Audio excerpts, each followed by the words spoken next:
The Upper Moon are one of the most feared enemies in the Demon Slayer universe. Since they are already power ranked, I'm going to be ranking them by my personal taste, so this will be a subjective list and not a power ranking list at all. I am also just going to use their name that they use in their demon form. I want to avoid confusion by using both their human and demon names. If I feel their name is important, I will mention it, but use their demon name.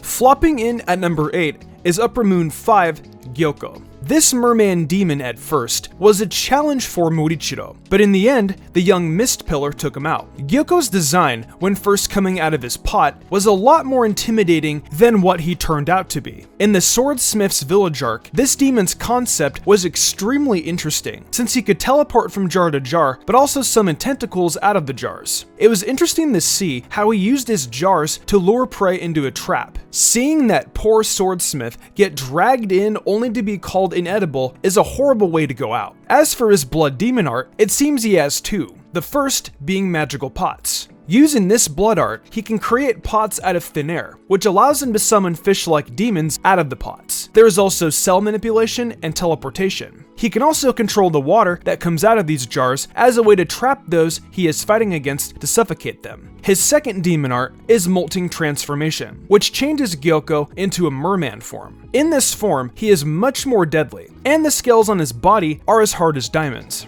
He is also much faster and has the ability to summon fish demons with his fist. We see this form when he fights the Mist Pillar, but ends up losing to him. Nakime does have a target backstory before she became a demon. She was a biwa musician who married a man who was addicted to gambling and would steal money she made to meet his needs. This had a negative impact on Akime, but when he sold one of her performance dresses, she lost it and ended up killing him. But this also led her to discovering that when she murdered someone, her performances went much better than before, leading her to become a serial killer. This is what led her to meet Muzan when she tried to kill him, but instead, she became a demon. After the death of Hatengu, she becomes the new Upper Moon 4. Her blood demon art, castle manipulations, can be used when she is in the Infinity Castle. When she plays her biwa, she can move rooms, create portals, and teleport those in the castle. The issue is, she isn't very strong, and Yushiro kinda kicks her butt.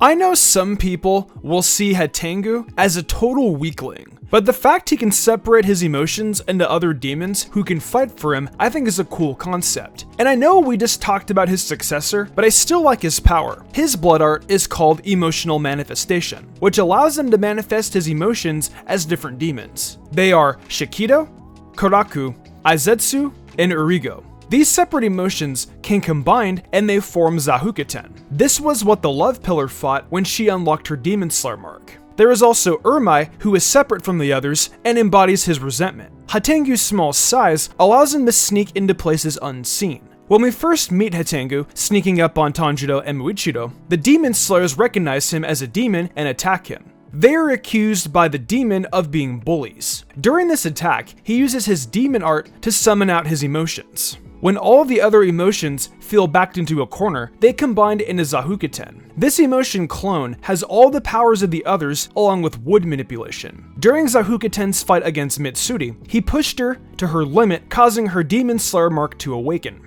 He also uses a maddening screech to disorient Mitsuri, but she was saved at the last moment. With the distraction of his clones, Hatengu attempts to escape from the battlefield, but this does not last long since he is tracked down and killed by Tanjiro. Kaigaku is another one of the replacements of the Upper Moon, replacing Daki and Gyotaro after they were defeated. Kaigaku was one of the children that Gyome had cared for in the temple, but the night the demons invaded, he had been caught stealing. He was chased out into the night where he encountered a demon who he led back to the temple. He traded all the others' lives for his own. Later he would be taken in by Jigoro Kurojima, where he would study to become the next Thunder Hoshida. But because of his selfish nature, he was passed over as a successor. He was enraged when he learned Zenitsu would become the next successor, but took the offer from Kokushibo to become a demon. His blood demon art is electrokinesis, allowing him to use it with his sword as Hashira would. Kaigaku uses a flesh Nichiren katana like Kokushibo, as another stab at his former master. In the fight against Zenitsu, he does use the breathing style like a Hashira, but he overestimated the power differences between the two of them. In the end, he would lose to Zenitsu, who created a 7th form to defeat him. Gyotaro and Daki are another sibling pair that seems to be a counterbalance to Tanjiro and Nezuko. Focusing on Daki for a moment, since without her death, Gyotaro may have never needed Doma's help. Daki, from the time she was a child, was known to be incredibly beautiful in the poor district where they lived as humans. Like their mother, she worked as a woman of the night, which allowed Gyotaro to work to collect the debts for that type of house. Daki poked the eye of a samurai who insulted her brother. This led to her being tied up and burned alive. When Gyotaro found her, he lost it, and when the samurai who she had blinded found them, he tried to kill them. Gyotaro killed the samurai instead and searched the city for help, but it was in vain because no human could help them. Instead, he collapsed. Doma came across the pair and took pity on them. Doma turned the siblings into demons, claiming he is a nice guy, and challenged them to become strong to become a part of the 12 Moons. As a demon, Daki actually killed and at least ate 7 Hoshida, proving her power. That is impressive, but it seems that most of the power from this sibling pairing is from Gyotaro. Daki's blood demon art, sash manipulations, is an ability that allows her to become a sash. Since the sash she uses in battle is a part of her flesh, this is great defensively and offensively, but it's not as strong as his blood demon arts, which are blood manipulation and poison manipulation. Gyotaro used attacks like flying blood sickles and rampant in his battle against Tanjiro and Tengen. Using the poison blood art, he turns his own blood into poison, hitting Tengen. What is interesting is if he came up against someone like Shinobu, the poison would not have worked on her. It is also interesting that if one of the siblings' head is taken off but not the other, they will live. In the end, the fact that Daki didn't run away led to both of them dying. When you see them in the afterlife, it is touching to see Gyotaro trying to push his sister to the light. He wanted to take on all their sin, but Daki would not let him choose to follow him into the fire.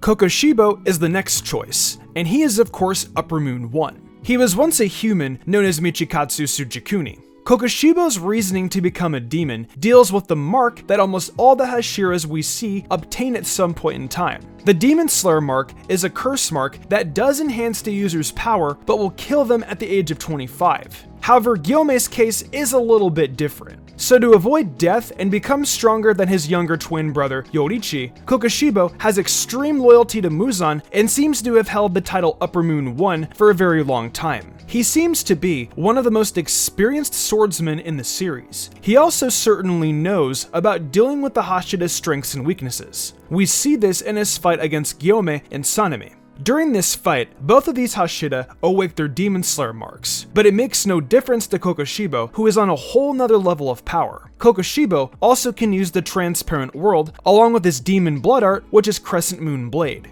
We see him use second form Pearl Flower Moon Gazing against Gyome. Even though he does compliment Gyome on his strength and power, there is no comparing the two. The only reason the Hashidas came out on top was because of Kokoshibo realizing he became a monster. Just to add to this, the story between Yorichi and Kokoshibo mirrors the mythic relationship between Amaterasu and Tsukiyomi. Amaterasu, the sun goddess in Japanese, and her brother Tsukiyomi, the moon god, had a falling out. This was over Tsukiyomi killing another god, which caused Amaterasu to split the sky. She never wanted to look upon the moon again, diverging their paths. Just like the two brothers split, one becoming a demon and another becoming a demon slayer.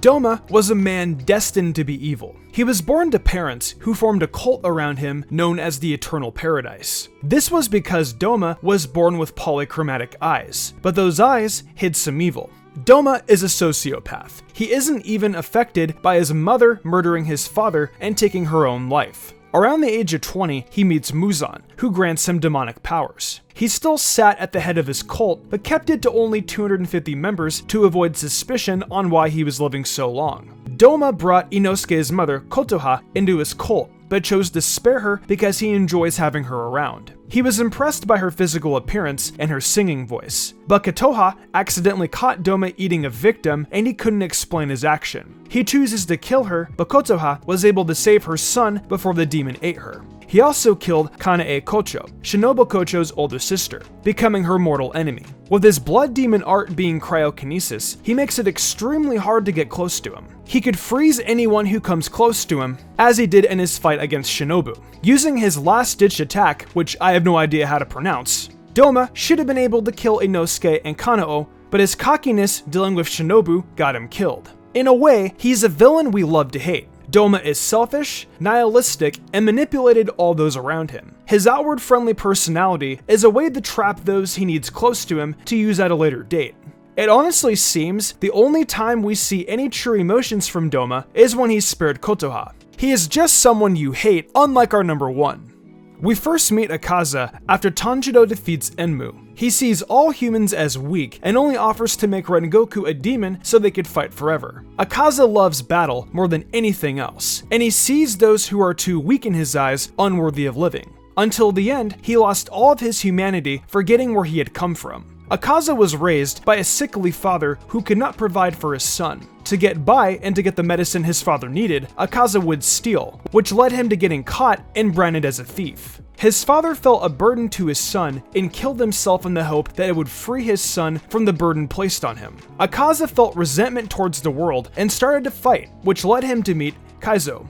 After challenging and losing to Kaizo, the martial artist took pity on the boy and invited him to his dojo, but he requests that Akaza take care of his sick daughter, Koyuki. This was the start of their love story, and things were looking up for Akaza. He found a home and was about to marry the love of his life. This is when tragedy strikes when a rival dojo poisoned the well, killing both Kaizo and Koyuki. This led him into a blinding rage where he would kill the other dojo for this. That night, as Akaza walked the streets, he ran into Muzan and tried to fight him. Muzan punches him through the head, but also gives him his blood in hope of making a powerful demon out of Akaza. I just love his story because it is so compelling on why he became a demon. By the end, you feel for him and feel sad when he finally does give up fighting. He wasn't a bad person, and he didn't even have ill intentions. He just had horrible luck.